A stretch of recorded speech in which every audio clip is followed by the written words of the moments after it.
2013ರಲ್ಲಿ 12-13ರಲ್ಲಿ ಅವರ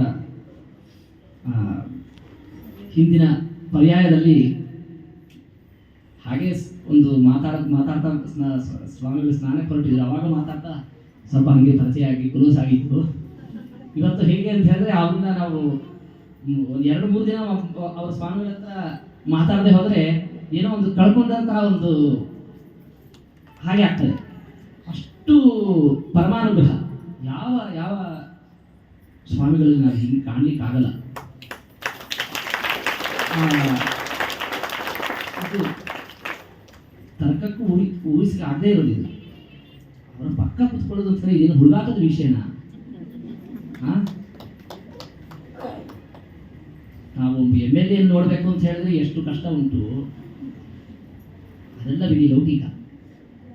ಮೋಕ್ಷಕ್ಕೆ ಕರ್ಕೊಂಡು ಹೋಗುವಂಥದ್ದು.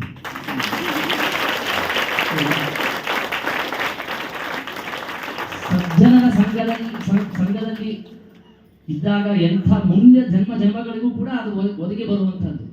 ಈ ಜನ್ಮಕ್ಕೊಂದೇಕೆ ಅಲ್ಲ, ಈ ಜನ್ಮದ ಋಣ ಸಜ್ಜನ ಸಹವಾಸ ಮಾಡ್ತಾ ಮಾಡ್ತಾ ಹಾಗೆ ಮುಂದಿನ ಜನ್ಮಕ್ಕೆ ಕರ್ಕೊಂಡು ಹೋಗಿ ನಿಯತ ಗುರುಗಳು, ನಿಯತ ತಂದೆ ತಾಯಿಗಳು ಸೇರ್ತಾ ಹೋಗ್ತಾರೆ. ಹಾಗೆ ನಾವು ಇವಾಗ ಅದಕ್ಕೇನು ಮಾಡಬೇಕು ಅಂತ ಹೇಳಿದ್ರೆ, ನಾವು ಇವಾಗ ಯಾರು ನಮಗೆ ಗುರುಗಳು ಸಿಕ್ಕಿದ್ದಾರೆ ಅವರ ಕಾಲನ್ನ ಫಸ್ಟ್ ಸರಿಯಾಗಿ ಹಿಡಿಬೇಕು. ಎಲ್ಲರೂ ಈ ಕಾಲು ಹಿಡಿತೀವಿ ಅಂತ ಹೋಗೋದಲ್ಲ. ನಮ್ಮ ಗುರುಗಳು ಯಾರು ಸಿಕ್ಕಿದ್ದಾರೆ ಅವರ ಕಾಲನ್ನ ಕರೆಕ್ಟಾಗಿ ಹಿಡಿದ್ರೆ ಅವರು ಅವರ ಭಗವಂತನ ಪೂಜೆಯಲ್ಲಿ ಅವರ ಶಿಷ್ಯರಿಗೆಲ್ಲ ಸಂಗತಿ ಆಗಲಿ ಅಂತ ಹೇಳಿ ಅವರು ಒಂದು ಹೂವು ಇಟ್ಟರೆ ಸಾಕು, ಅಷ್ಟು ಜನಕ್ಕೆ ಮೋಕ್ಷ ಆಗ್ತದೆ. ಇಂಥ ನಮ್ಮ ಸ್ವಾಮಿಗಳು ಇದು ನೋಡಿ ದರ್ಶನ ಮಾಡೋದೇ ಅಂತ ಒಂದು ಭಾಗ್ಯ. ಅಂಥ ಭಾಗ್ಯದಲ್ಲಿ ಒಂದು ಸ್ಟೇಜ್ನಲ್ಲಿ ಕೂತ್ಕೊಂಡು ಹಾಡೋದು ಅಂತ ಹೇಳಿದ್ರೆ ಅದು ಸಾಮಾನ್ಯದ ವಿಷಯವೇ ಅಲ್ಲ. ಇಂತಹ ಒಂದು ಪರಮಾನುಗ್ರಹವನ್ನು ಸ್ವಾಮಿಗಳು ಕನಸಿದ್ದಾರೆ ಅಷ್ಟೇ. ಇದಕ್ಕೆ ನಾವೇನು ಮಾಡೋದು ಅಂದರೆ ಭೂರಿಷ್ಠ ಅಂತೆ ನಮ್ಮ ಉಕ್ತಿನ ವಿಧೇವ ಸಾಷ್ಟಾಂಗ ನಮಸ್ಕಾರ ಮಾಡಿ ಕೈ ಇಟ್ಟು ಆಶೀರ್ವಾದ ಮಾಡಿ ನಮಗೆ ಮೋಕ್ಷದಲ್ಲಿ ಒಂದು ಸೀಟ್ ಕೊಡಿಸಿ ಸ್ವಾಮಿ ಅಂತ ಅವರು ರಾಜರಲ್ಲಿ ಪ್ರಾರ್ಥನೆ ಮಾಡಿದ ಸಾಕು ನಮಗೆ ಮೋಕ್ಷ ಸಿದ್ಧ ಅಷ್ಟೇ. ಯಾಕಂದರೆ ನಮ್ಮ ಭಕ್ತಿಗೆ ನಾವು ಏನು ಮಾಡಿದ್ರೆ ಅದು ಎಷ್ಟು ತಪ್ಪತ್ತೆ ಬಿಡುತ್ತೆ ಗೊತ್ತಿಲ್ಲ. ಆಚಾರ್ಯರ ಪರಂಪರೆಯಲ್ಲಿ ಬಂದಂತಹ ಒಬ್ಬ ಸ್ವಾಮಿಗಳು ಕೃಷ್ಣನನ್ನು ಮುಟ್ಟಿ ಪೂಜೆ ಮಾಡುವಂತಹ ಭಾಗ್ಯ ಯಾರಿಗೆ ಸಿಗ್ತದೆ?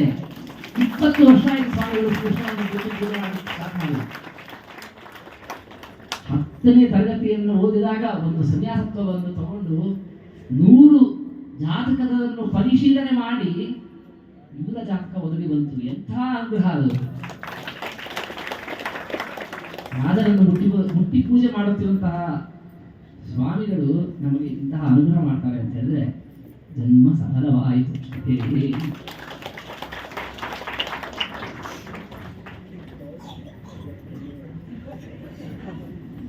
ಪ್ರಾದೇಶ್ ನನ್ನ ಹತ್ರ 2 ಮಾತು ಹೇಳಿದ್ರು. ಇದು ನಿಜವಾಗ್ಲೂ ನಮಗೆ